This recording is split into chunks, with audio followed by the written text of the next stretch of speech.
there, and welcome back to Board Game Geek's continuing coverage of the Origins Game Fair 2019. And this time I am joined by Jason from Talon Strike Studios, and we are going to be taking a look at Vinyl. So this is one game that was on my list of games I had to check out. We were very excited we made your list. Thank you very much for that, by the way. Oh, well, thank you for making this amazing game with an awesome theme that was so intriguing. And that's one of the things when I first saw it that drew me to it. I majored in opera in college, so wow. I was raised in a music family, so to me this was, as soon as I saw it, it was something I pretty much in my heart knew I wanted to make. Okay. Eric Alvarado designed it. I met him this way, through this game, and we just kind of set out. It originally had just the base game. So how that works primarily is you're going to go to the magazine rack, and you're going to get knowledge at the magazine rack. There's magazine cards. All right. So you gain your knowledge with your hand of cards, and then you go out into the record store, and you're going to either have a meeple that represents you. We did disco meeples. Or one of our neat things through the Kickstarter was miniatures. So we did miniature guitars. So you can have one of those to represent you as well. But you will go to different locations throughout the store. So it's action selection with one worker.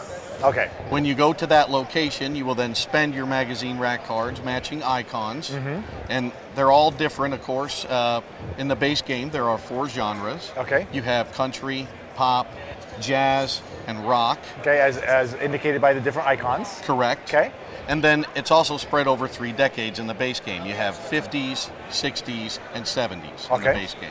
Then there's 2 other attributes. It's going to have mint and or limited records. Is that the mint condition? Yeah, playing on that theme of vinyl, very much so. So you match those icons, and then you would take that record from the album or from the record bin, you would add it to your collection. Okay. You can run 2 active collections at a time. Hold this for you. Okay. Correct. So this is the player board, and you will either have 2 record collections running at a time. You can have a layaway space, and then there's a spot for retired when you do that. Okay. So the albums go in, and yes, you must collect them in a certain way.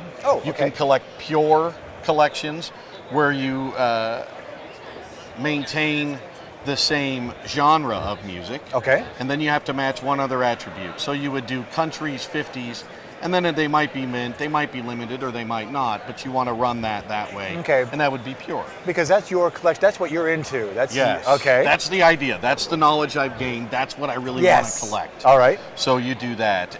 As you move forward, you're going to retire collections and then move into something else. Your taste might change as the game goes on. So then a new album would come out of our record bin. Okay. That face the right way for you.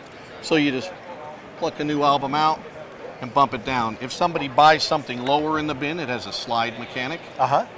Albums just slide right on down. A new one comes out and gets placed into the bin. So we have a nice mechanic to keep the store fresh. Once you reach the divider there, the salesperson action takes place. Okay, so say we've used all of these in here. Correct. And we hit this divider. Correct. So then the sales action takes place. You're going to wipe the top row. All right. Wherever that is, you're going to slide everything down and then bring in fresh new albums. All right. So we want to keep the record store flowing. Excellent. So we call it the salesperson action. So the salesperson comes through the store, tidies it up, removes old albums, and puts new ones in. So as you buy them, they continue to drop down.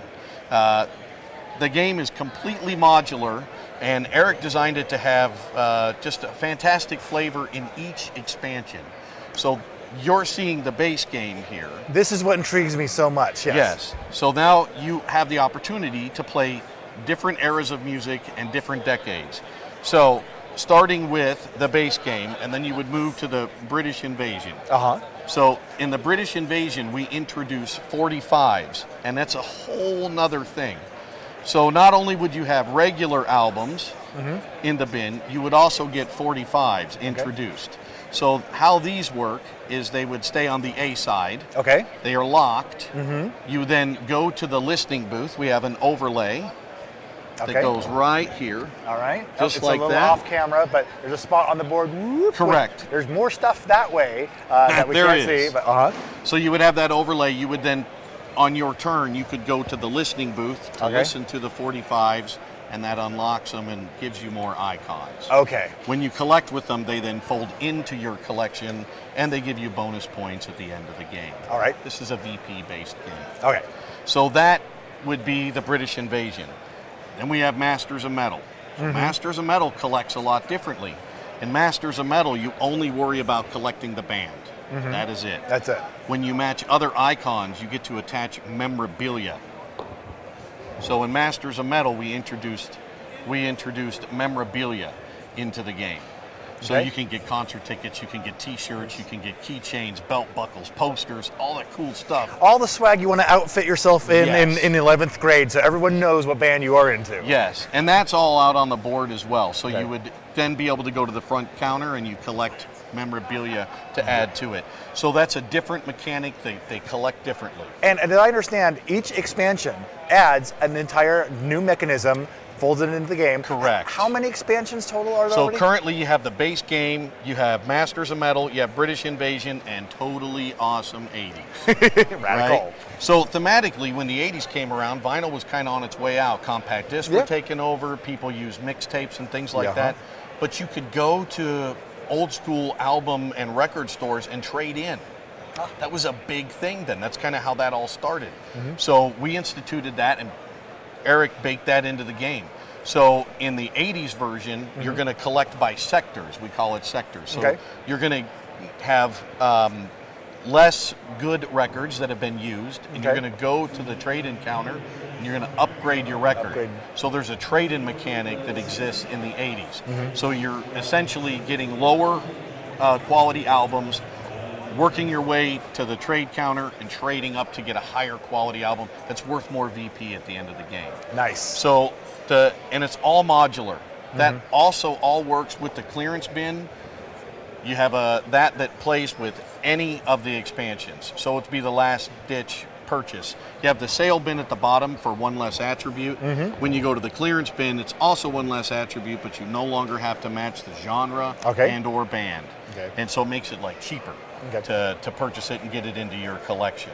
We also have a publisher's expansion that makes the game heavier. If you like heavier games and you want more tracking in your game, you can track the publisher and the early or late decade when the record was made, and then that unlocks powers. Nice. Nice. It's very interesting. And you mentioned it's a victory point based game. What triggers the end game? Is it when you've gone through the bin? Correct. So we have a closing the store.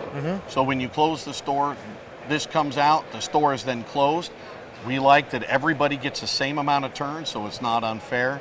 You'll finish that current round, and because of the awesome first player marker, Best first player marker I've seen in a long time.